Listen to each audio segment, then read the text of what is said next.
Hello दोस्तों, स्वागत है आप सभी का हमारे YouTube चैनल पर हैरी स्कैरी टेल्स में। मेरा नाम हैरी है। आज मैं आप सभी के लिए एक और सच्ची और बेहद डरावनी कहानी लेकर आया हूँ। ये कहानी हमें भेजी है अमित सिंह जी ने।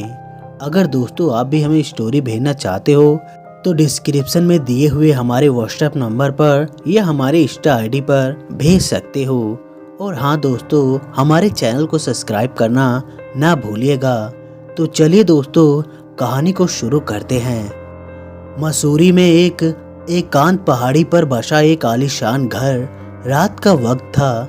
एक लड़की घबराई हुई अपने बैग में सामान भर रही थी कि अचानक से लाइट जलने बुझने शुरू हो गई। उस लड़की ने घबराकर लाइट को देखा। नहीं, बिल्कुल नहीं, अभी ये सब नहीं हो सकता, उस लड़की ने घबराकर कहा। और फिर जो भी सामान वो तब तक रख पाई थी, बस उसी सामान को लेकर अपने कमरे से निकल गई। जैसे ही वो कमरे से बाहर निकली, वैसे ही लाइट चली गई और सब तरफ बिल्कुल अंधेरा छा गया। उस लड़की ने जल्दी से अपने कपकपाते हाथों से टॉर्च जलाई और नीचे जाने के लिए सीढ़ियों की ओर तरफ बढ़ने लगी। उसने पहली सीढ़ी पर कदम रखा ही था कि उसने नीचे बैठी हुई एक औरत को देखा जिसके सफेद बाल हर तरफ लहरा रहे थे। कौन हो तुम? क्या चाहती हो मुझसे? उस लड़की ने लगभग रोते हुए कहा। उस औरत ने कुछ नहीं कहा, बस ऐसे ही उल्टे कदम सीढ़ियों से उस लड़की की तरफ बढ़ने लगी। वो लड़की घबराकर पीछे हट गई और अचानक ही वो औरत गायब हो गई। वो लड़की घबराकर सब तरफ देखने लगी। तभी उस लड़की की नजर दूर अंधेरे गलियारे पर पड़ी जहाँ पर कोई बैठा हुआ रो रहा था। कौन है?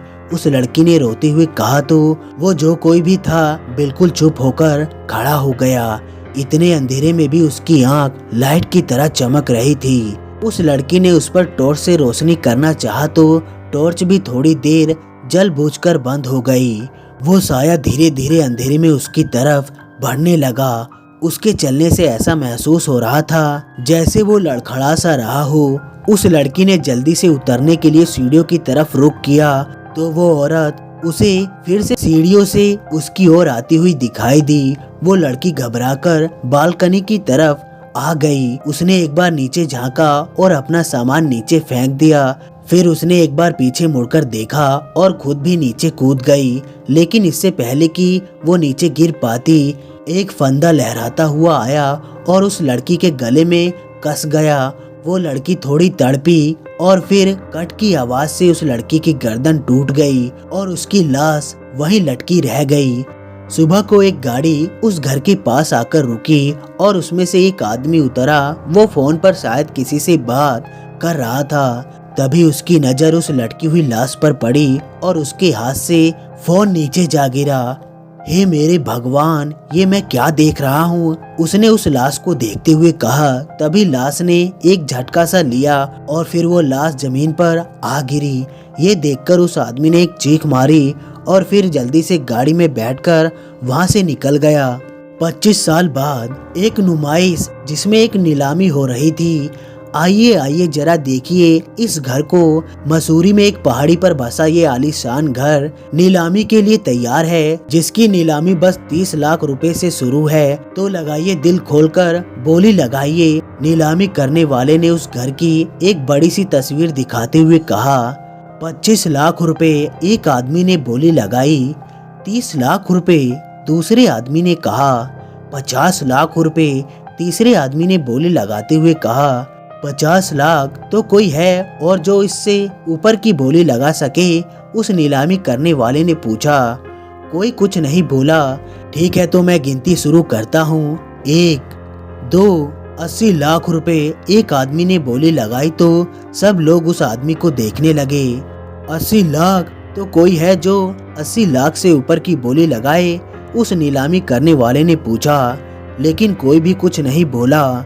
ठीक है, तो ये आलीशान घर जाता है। किसी ने आकर उस नीलामी करने वाले के कान में जाकर नाम बताया तो ये आलीशान घर जाता है रॉबिन डिसूजा को।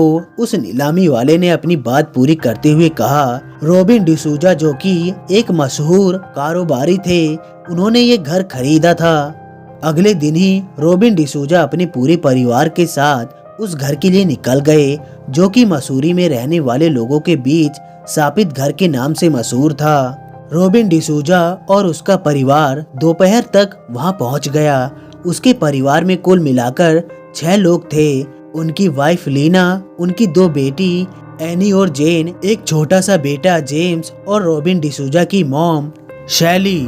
वाओ, ये घर तो बहुत ही प्यारा है, एनी ने खुशी होते हुए कहा। सब लोग फिर उस घर में आ गए। वहाँ का केयर टेकर टॉम, जो अभी कुछ महीने पहले अपने पिता के गुजर जाने के बाद वहाँ लगा था, उसने घर की अच्छे से सफाई करवा दी थी। एनी और जेन, तुम दोनों को जो भी कमरा अच्छा लगे उसे अपने लिए ले लो। जाओ जेम्स, तुम भी जाओ, रॉबिन ने कहा तो तीनों बच्चे जल्दी से ऊपर चले गए। लीना, तुम मॉम को ले जाओ, कोशिश करना कि मॉम और हमारे लिए नीचे का ही कोई कमरा हो जाए। मैं इस घर को एक बार अच्छे से देखकर आता हूँ, रॉबिन ने कहा। ठीक है, लीना ने कहा और सैली को अपने साथ ले गई। रॉबिन बाहर आकर टॉम को आवाज देने लगा। थोड़ी ही देर में टॉम वहाँ आ गया। टॉम, जरा मुझे यहाँ का बेसमेंट दिखाओ, मैं देखना चाहता हूँ कि वहाँ कोई पुराना कबाड़ तो नहीं रखा, रॉबिन ने कहा। आइए सर, मेरे साथ आइए, टॉम ने कहा और रॉबिन उसके साथ साथ जाने लगा। टॉम रॉबिन को लेकर एक छोटे से कमरे में आ गया जिसमें से बेसमेंट में जाने के लिए सीढ़ियां जा रही थी। दोनों उस बेसमेंट में आ गए। यहाँ कितना अंधेरा है, जरा रोशनी करो, रॉबिन ने कहा तो टॉम ने बल्ब जलाने के लिए स्विच ऑन किया, लेकिन बल्ब जला नहीं। क्या है ये सब, मैं तुम्हें इन सब के पैसे नहीं देता, रॉबिन ने डांटते हुए कहा। सॉरी सर, शायद यहाँ का बल्ब फ्यूज हो गया है, मैं बस अभी बल्ब लाकर इसे बदलता हूँ, टॉम ने हड़बड़ाते हुए कहा और जल्दी से सीढ़ियों से ऊपर चला गया। रॉबिन ने अपने मोबाइल की टॉर्च जला ली और वहाँ देखने लगा। तभी वहाँ अजीब सी स्मेल फैल गई। लगता है इसने जरूर यहाँ की सफाई नहीं करवाई है, रॉबिन ने अपनी नाक पर हाथ रखते हुए कहा। तभी उसे बेसमेंट के कोने से किसी की गुर्राने की आवाज आने लगी थी। रॉबिन धीरे धीरे उस तरफ बढ़ने लगा।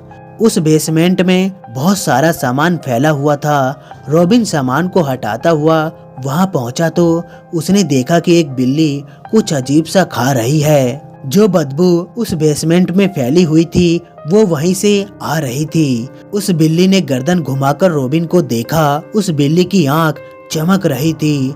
रॉबिन घबराता हुआ पीछे हट गया। वो बिल्ली गुर्राकर रॉबिन को देखने लगी और फिर अचानक से ही उस बिल्ली ने रॉबिन के ऊपर छलांग लगा दी और रॉबिन ने उससे अपना चेहरा बचाने के लिए अपने चेहरे पर हाथ रख लिया। सर, आप वहाँ क्या कर रहे हैं? टॉम ने आवाज दी तो रॉबिन ने अपने चेहरे से हाथ हटाकर देखा तो वहाँ बल्ब की रोशनी हो गई थी। वहाँ स्मेल भी नहीं आ रही थी। वो बिल्ली कहाँ गई जो यहाँ पर थी? रॉबिन ने पूछा। सर, जब मैं यहाँ आया तो यहाँ कोई बिल्ली नहीं थी, टॉम ने कहा। शायद भाग गई होगी, रॉबिन ने कहा और फिर उस बेसमेंट को अच्छे से देखने लगा। यहाँ इतना सारा सामान कैसे? टॉम, मैंने तुमसे कहा था कि मुझे पुराना कोई भी सामान यहाँ नहीं चाहिए, फिर ये सब सामान यहाँ क्या कर रहा है? रॉबिन ने नाराज होते हुए पूछा। सर, इस घर की सफाई में इतना ज्यादा वक्त लग गया था कि मुझे जल्दीबाजी में सारा सामान यहाँ शिफ्ट करवाना पड़ा। बस मुझे कुछ वक्त दे दीजिए, मैं इसे जल्दी से जल्दी हटवा दूंगा, टॉम ने रिक्वेस्ट करते हुए कहा। रॉबिन ने कुछ नहीं कहा। वो उन सामानों को देखने लगा। उनमें से कुछ सामान कीमती लग रहे थे। अभी रुक जाओ टॉम, मैं तुम्हें बाद में बताऊंगा कि इस सामान का क्या करना है, रॉबिन ने कहा। ठीक है सर, टॉम ने कहा। फिर रॉबिन वापस ऊपर आ गया। लीना किचन में कुछ काम कर रही थी। रॉबिन किचन में आ गया।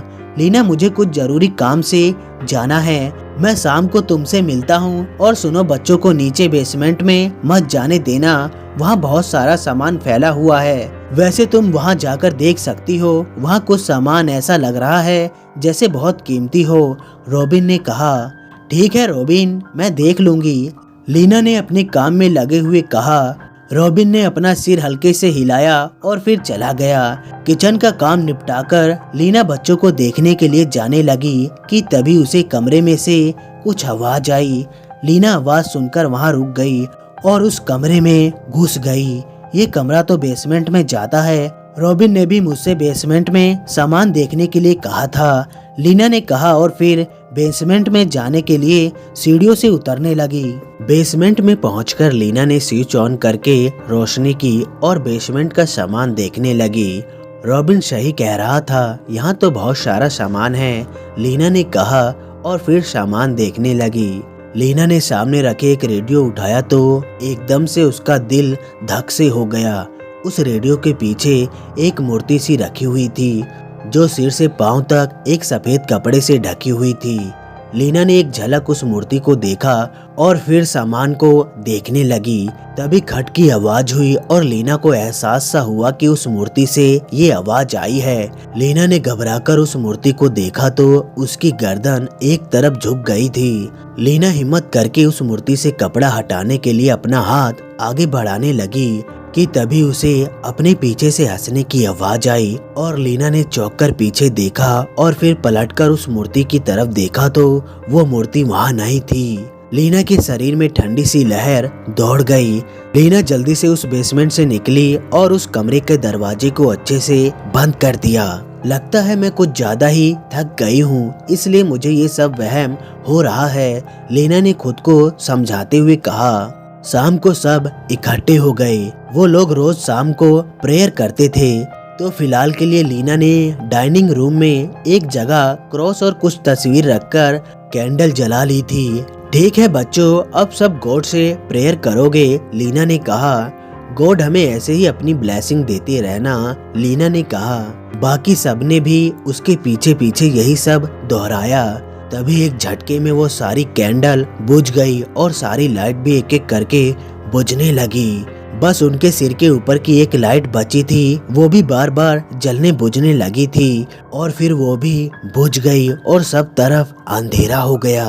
सब तरफ इतना अंधेरा देखकर बच्चे घबरा गए थे और लीना से चिपट गए थे। रॉबिन ने जल्दी से टॉम को आवाज दी और थोड़ी ही देर में टॉम टॉर्च लेकर वहाँ आ गया। टॉम देखो जरा लाइट को, क्या हुआ है, रॉबिन ने कहा। सर मैं वही चेक कर रहा हूँ, बस थोड़ी ही देर में लाइट आ जाएगी, टॉम ने कहा और वहाँ से चला गया। घबराओ नहीं बच्चों, लाइट बस आने ही वाली है, लीना ने तीनों बच्चों से कहा। थोड़ी ही देर में लाइट आ गई। लाइट आने पर लीना ने देखा कि वो क्रॉस उल्टा हो गया है। रॉबिन वो क्रॉस, लीना ने घबराकर इशारा करके कहा। और लगता है कि इसकी कील निकल गई है, इसलिए ये ऐसा हो गया है, फिक्र ना करो, मैं इसे अभी ठीक करवा देता हूँ, रॉबिन ने कहा। लेकिन लीना के दिल में एक डर बैठ गया था। रात को रॉबिन और लीना अपने कमरे में थे। रॉबिन मुझे लगता है कि इस घर में जरूर कुछ न कुछ अजीब है। आज मैं नीचे बेसमेंट में भी गई थी तो वहाँ भी मुझे कुछ अजीब सा महसूस हुआ था, लीना ने रॉबिन को बताया। यहाँ ऐसा कुछ नहीं है, जब हम पहली बार ऐसे खाली घर में जाते हैं तो ऐसा महसूस होता है। वैसे फिक्र ना करो, 2-4 दिन में जब तुम्हें घर में रहने की आदत पड़ जाएगी तो सब ठीक लगेगा, रॉबिन ने समझाते हुए कहा। लेकिन लीना कुछ कहना चाह रही थी कि तभी रॉबिन का फोन बजने लगा। रॉबिन फोन को सुनता हुआ कमरे से बाहर निकल गया। लीना अलमारी के अंदर कपड़े को रख रही थी कि तभी उसे अपने कमरे की खिड़की पर कुछ आहट सी लगी और लीना खिड़की के पास आकर देखने लगी। वहाँ कुछ नहीं था। लीना ने फिर खिड़की को खोला और देखने लगी, लेकिन वहाँ भी कुछ नहीं था। लीना ने अपने सिर पर हाथ मारा और फिर खिड़की को बंद करने लगी। तभी उसकी नजर खिड़की में लगे शीशे पर पड़ी, जहाँ से उसका बिस्तर साफ दिखाई दे रहा था। एक सफेद चादर ओढ़े वहाँ कोई बैठा था। लीना घबराकर उसे देखने लगी। उस चादर के अंदर से ही किसी ने गर्दन घुमाकर लीना की तरफ देखा और फिर उठकर धीरे धीरे कमरे से बाहर निकल गया। लीना भी जल्दी से उसके पीछे पीछे कमरे से बाहर आ गई, लेकिन वहाँ पर कोई नहीं था। लीना ने थोड़ा आगे जाकर देखा, लेकिन उसे कोई भी सफेद चादर में नहीं दिखाई दिया। लीना फिर वापस लौटने के लिए पलटी की वही सफेद चादर ओढ़े कोई उसके सामने खड़ा था। यहाँ से चले जाओ, उस सफेद चादर वाले ने भारी आवाज में कहा। लीना ने हिम्मत करके उसकी चादर खींच ली, लेकिन चादर के नीचे कोई भी नहीं था। लीना ये देखकर चीखने लगी। उसकी चीख सुनकर रॉबिन वहाँ भागता हुआ आया। क्या हुआ है तुम्हें लीना, तुम चीख क्यों रही थी? रॉबिन ने पूछा। तो दोस्तों कहानी अभी बाकी है, पार्ट 2 बहुत जल्दी आएगा। कहानी आप लोगों को कैसी लगी लाइक और कमेंट करके जरूर बताएं और साथ में हमारे चैनल को भी सब्सक्राइब कर लें। तो दोस्तों मिलते हैं अगली वीडियो में, तब तक के लिए धन्यवाद।